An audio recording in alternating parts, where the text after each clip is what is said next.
মধ্যপ্রাচ্যে যুক্তরাষ্ট্র ও ইসরায়েল যখন ইরানে ধারাবাহিক হামলা চালাচ্ছে, তখন একটা প্রশ্নই বারবার সামনে আসছে। এই সংকটময় পরিস্থিতিতে সৌদি আরবের ভূমিকা আসলে কি? নিজেদের নিরাপত্তা হুমকির মুখে পড়ার পরও রিয়াদ কেন সরাসরি কোনো সামরিক পদক্ষেপ নিচ্ছে না?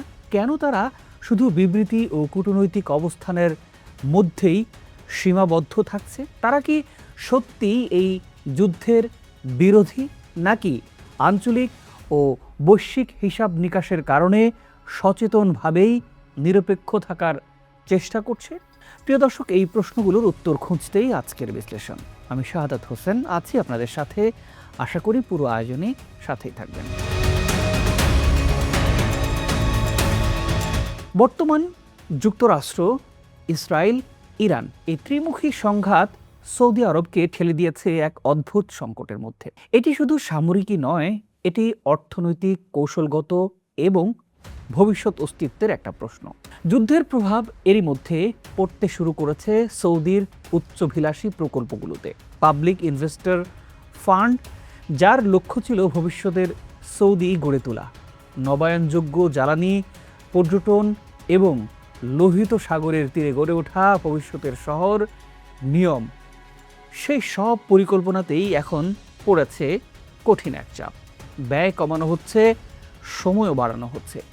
এমনকি যুবরাজ মোহাম্মদ বিন সালমানের স্বপ্নের কিছু প্রকল্প থামিয়ে দেওয়ার কথাও শোনা যাচ্ছে। খেলাধুলা খাতেও এর প্রভাব স্পষ্ট হয়েছে। গালফ লীগ পরিকল্পনা থেমে যাওয়ার আশঙ্কা তৈরি হয়েছে এবং বিশ্বখ্যাত ক্লাব আল হিলালের বড় অংশের শেয়ার বিক্রির আলোচনাও শুরু হয়েছে। এই সব মিলিয়ে একটা বিষয় এখন পরিষ্কার: এই বিশাল রূপান্তরের জন্য সৌদি আরবের সবচাইতে বেশি দরকার স্থিতিশীলতা। আর সেই স্থিতিশীলতাই আজ সবচাইতে বড় হুমকির মুখে। কিন্তু এখানেই গল্পের আরেকটা টার্ন। যুদ্ধ শুরুর পর থেকে সৌদি আরবের অবস্থান নিয়ে তৈরি হয়েছে ধোঁয়াশা কিংবা রহস্য। আন্তর্জাতিক কিছু প্রভাবশালী গণমাধ্যম দাবি করেছিল, ইসরায়েলের প্রধানমন্ত্রী নেতানিয়াহুর মতো সৌদি যুবরাজ মোহাম্মদ বিন সালমানও নাকি মার্কিন প্রেসিডেন্ট ডোনাল্ড ট্রাম্পকে ইরানে হামলার জন্য উৎসাহ দিয়েছিলেন। রিয়াদ সরাসরি এই অভিযোগ অস্বীকার করেছে, কিন্তু পরে আবার নতুন দাবি, যুদ্ধ দ্রুত শেষ না করে কাজ শেষ করার জন্য নাকি চাপ দিচ্ছে সৌদি নেতৃত্ব। এটাও উড়িয়ে দেয়া হয়। ফলে প্রশ্নটা থেকেই যায়, সৌদি আসলে কোন খেলাটা খেলছে? মাঠের বাস্তবতা আরও জটিল। ইরান ও তাদের ঘনিষ্ঠ গোষ্ঠীগুলোর হামলার শিকার হচ্ছে সৌদি। রকেট, ড্রোন সবই আঘাত হেনেছে তাদের নিরাপত্তায়। তবুও কেন পাল্টা হামলা নেই? কেন ট্রিগার টানছে না রিয়াদ? বিষয়টি নিয়ে বিশ্লেষকরা বলছেন, সৌদি আরব মূলত তিনটি সম্ভাব্য ভবিষ্যৎ মাথায় রেখেই এগোচ্ছে। প্রথমত, একটি অচল অবস্থা, যেখানে যুক্তরাষ্ট্র ক্লান্ত হয়ে কোনো বড় বিজয় ছাড়াই যুদ্ধ শেষ করবে। দ্বিতীয়ত, যুক্তরাষ্ট্রের পূর্ণ বিজয়, ইরানের শাসন পরিবর্তন, যা সৌদি আরবের জন্য সবচাইতে সুবিধাজনক। তৃতীয়ত, সবচাইতে ভয়ঙ্কর চিত্র, ইরানের বিজয়, মার্কিন বাহিনীর প্রত্যাহার এবং পুরো অঞ্চলে শক্তির ভারসাম্য বদলে যাওয়া।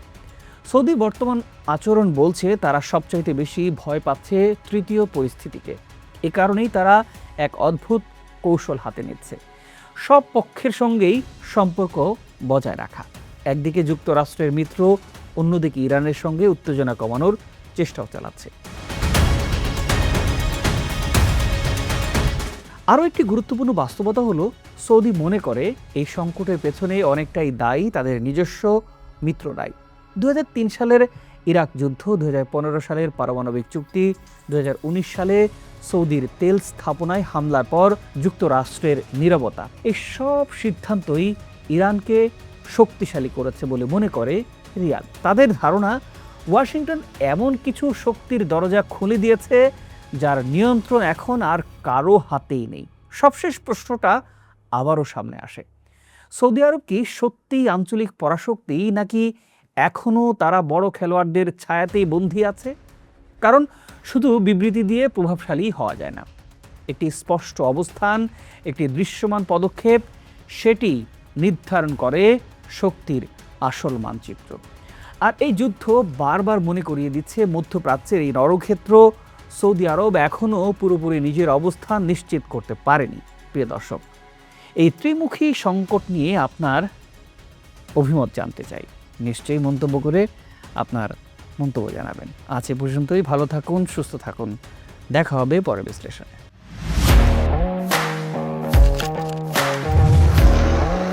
প্রফেশনাল স্টুডিও খুঁজছেন? ঢাকার প্রাইম লোকেশন নয়াপল্টনে দেশ সমাচার স্টুডিও আপনার কন্টেন্ট প্রোডাকশনের নির্ভরযোগ্য ঠিকানা। এখানে পাবেন 4K ক্যামেরায় মাল্টি অ্যাঙ্গেল রেকর্ডিং, আছে গ্রিন ও ব্ল্যাক স্ক্রিন সেটআপ, উন্নত মানের মাইক্রোফোন ও sound proof voice over booth. আপনার পছন্দ মতো স্টুডিও ডিজাইন করার সুযোগও থাকছে। Hazrat Shahjalal news content, talk show, interview বা পডকাস্ট যা কিছুই করেন এখানে পাবেন প্রফেশনাল সেটআপ আর ফুল এডিটিং সাপোর্ট। আপনার চাহিদা অনুযায়ী বুক করতে পারেন আজই। কল কিংবা হোয়াটসঅ্যাপ করুন এই নাম্বারে 017202106557। ভিজিট করুন আমাদের ওয়েবসাইট ও ফেসবুক পেজ।